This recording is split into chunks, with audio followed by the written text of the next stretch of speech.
Why do rich people borrow more than poor people? It sounds backward at first, right? You'd think that people who already have money wouldn't need to borrow at all. But the truth is, wealthy individuals often borrow far more and far more strategically than anyone else. Let's unpack how and why this happens. Imagine two people. Maria earns $50,000 a year and has $3,000 in savings. David earns $5 million a year and has a portfolio worth $50 million. If both of them borrow $100,000, the loan means something very different. For Maria, that's a massive debt, twice her annual income. For David, it's just 0.2% of his net worth. To him, it's leverage. To her, it's a burden. That difference between debt as leverage and debt as survival is the foundation of why the rich borrow more. Let's start with access. Banks love lending to people who can pay them back. That's obvious. Rich borrowers have collateral, stocks, real estate, businesses. They have predictable cash flow and long credit histories. According to Federal Reserve data, the top 10% of U.S. households hold about 70% of all financial assets. That means their assets can secure loans at very low interest rates. So when they borrow cheaply, sometimes under 4% for large credit lines. Compare that to a middle-class credit card holder paying 22% interest. Same idea, completely different cost. And that cost difference changes everything. If you can borrow at 4% and invest in something that earns 8%, you're doubling your return using borrowed money. That's leverage in action. That's what the rich do. Poor or middle-income borrowers rarely get that chance. Their borrowing tends to be for consumption, car loans, credit cards, or emergencies. It doesn't generate income, it just fills a gap. Now let's talk about taxes. This is where borrowing becomes a wealth strategy. In many countries, including the US, borrowing isn't taxed. If you sell a stock for $1 million, you might owe capital gains taxes of 20% or more. But if you borrow $1 million against that same stock, you pay no tax because it's technically a loan, not income. That's how billionaires like Elon Musk or Jeff Bezos can fund their lifestyles without selling their shares. They borrow against their assets. They keep ownership, avoid taxes, and still get liquidity. In 2021, ProPublica reported that the top 25 richest Americans paid an average true tax rate of just 3.4% over several years. That's not tax evasion, it's tax optimization. Borrowing plays a big part in that. They borrow to buy homes, jets, or even to invest in new ventures. Later, they pay it back when it's convenient, or sometimes never because their estates handle it after death. Now let's look at how the cycle reinforces itself. When rich people borrow, they often use debt to buy assets that generate more wealth. A $10 million real estate investor might borrow $5 million at 5% interest to buy another building that yields 8%. That's a net 3% profit on borrowed money. As long as the property value rises, the investor not only earns rental income, but also builds equity with someone else's money. That's called positive leverage. Poorer borrowers, by contrast, rarely get that kind of leverage. They borrow to cover shortfalls. The average American household carries about $8,000 in credit card debt, according to Experian's 2023 report. Most of that goes towards everyday expenses, groceries, gas, or unexpected bills. There's no investment return on those purchases. That's negative leverage. It drains wealth instead of building it. Now let's talk about risk tolerance. Rich borrowers can take bigger risks because they can absorb losses. If a wealthy investor loses $100,000 on a deal, it's frustrating but manageable.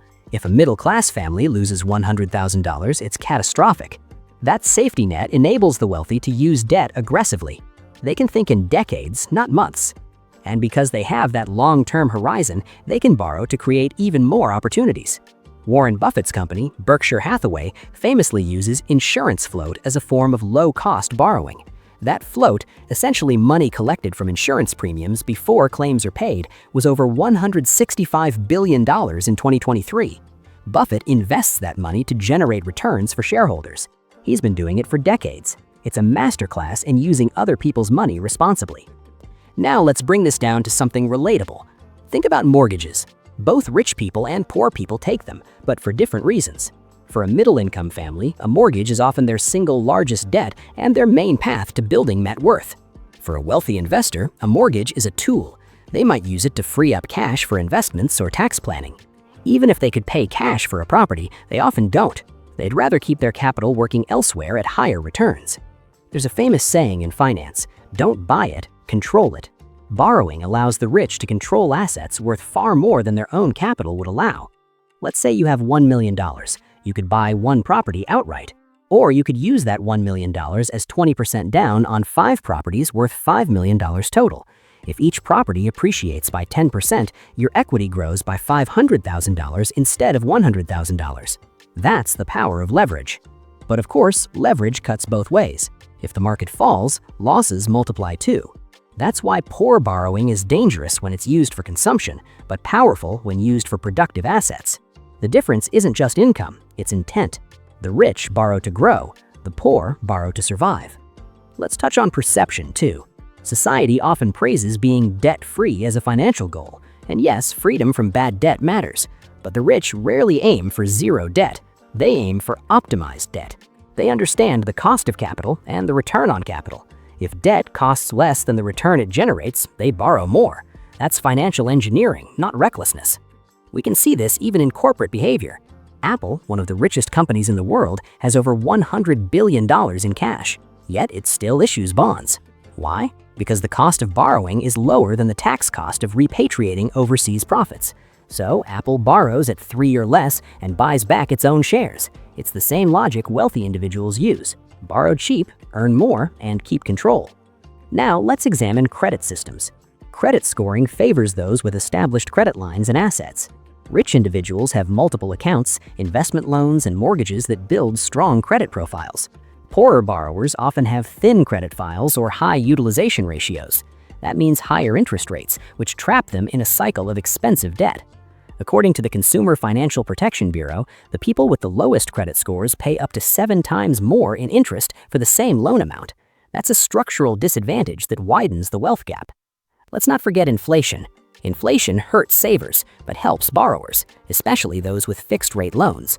If you borrow $1 million today at 4% and inflation averages 3%, your real cost of borrowing is only about 1%. Meanwhile, the asset you bought with that money may rise faster than inflation. Rich borrowers understand this dynamic. They use long-term, low-rate debt as a hedge against inflation. It's another subtle reason they borrow more. Now there's psychology involved too. For many people, debt feels dangerous or shameful. For the rich, it's simply a tool. They think in terms of opportunity cost.